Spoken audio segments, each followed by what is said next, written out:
उच्छेद हेले भास्करगंज railway colony बस्ती बासिंदा थैतान जिला प्रशासन को दाबी। दीर्घ 50 वर्ष ऊर्ध्व काल धरी बालेश्वर पौरपालिका अंतर्गत भास्करगंज रेलवे कॉलोनी रे 100 रु ऊर्ध्व परिवार बसति स्थापन करि आसुतले। हेले रेलवे विभागर नाल कार्य पाखापाखि 60 गोटी घर को प्रथम पर्यायर उच्छेद करा जायछि। तन्मध्यरे अनेक दिन मजुरिया भावे कार्य करी निजर परिवार भरण पोषण करथांती।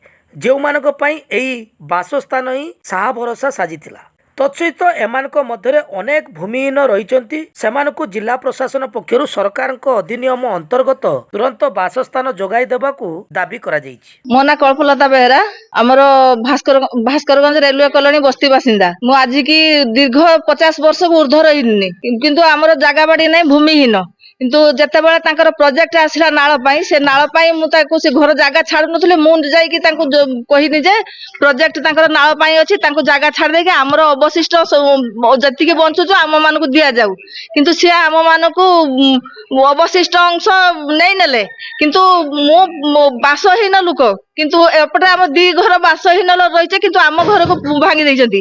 आमे एमपी को जणाइलु एमएल को जणाइलु किंतु एमपी किस कथाबार्ता हेले डीआरएम साथीर तांकर सब ऑफिसर नेता सब मिसी गले हमको किछि जणाइले नाही किंतु तापरे आसी के हम एमएल को जणाइले एमएल आश्वस्त देकी कहले जे माने किछि घर जीवो किछि घर रहिबो किंतु किछि घर माने गुटे साइड घर जो जेपटे दरकार थिला सेपटे जीवो किंतु जेपटे दरकार नथिला सेपटे रहिबो किंतु वर्तमान जेपटे दरकार अछि भंगा आइछि जेपटे दरकार नाही सेपटे भंगा आइछि। मु भूमिहीन लोक वर्तमान रहिछि से जगह रहिछि किंतु ए जुगरे मनुष्य माने आमे जानिछे जे एटा प्रशासन जगह आमे दिन ना दिन जीवा किंतु आम मानको थैथान करियो त निहाती दरकार थैथान करिक त हमको उच्छेद करथांते किंतु बिना थैथान से हमको उच्छेद कर दैछन्ते। वर्तमान रास्ता कड़ आमे बसछु वर्तमान आमे नेगोशिएशन करिकरी डेट हेतला भांगिया पे आमे नेगोशिएशन करी समस्त छाडी दैछन्ते आ किछि लोक को किछि समय दैछन्ते डेवलपमेंट का हमर नाळ हबार अछि पब्लिक ऑपरेशन करछन्ती।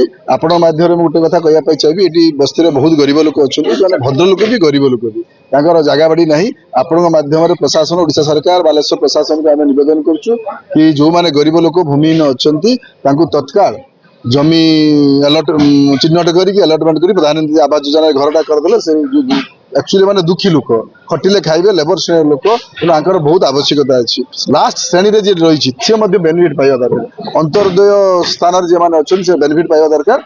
तेणु प्रशासन कलेक्टर ये समस्त को हमर विनम्र अनुरोध एवं रिक्वेस्ट मध्ये जदि सरकार भी शुणुथिबे जे जथे शीघ्र जमी अलॉटमेंट करी चिन्हट करी अलॉटमेंट करी दिया जाऊ। गरीब लोक माने बहुत दुख कष्ट हेबे एबे भी आगो को खोली अछि सेमानकर भावना दुख केते सेते सहजरे अनुरोध। बाकी 100 रु ऊर्ध्व परिवार टोटाली अछंती तेणु एटा इमरजेंसी कॉज ऑफ नेचर एटा उच्छेद होइछ आ 2 मास टाइम देई से बाकी 2 मास तो बाकी उच्छेद हेबे। तेणु आमे आपण मते आउथरे रिक्वेस्ट करथि कि समस्त को जो माने भूमिहीन गरीब अछन ताकू जमी चिन्हट करी दिया जाऊ।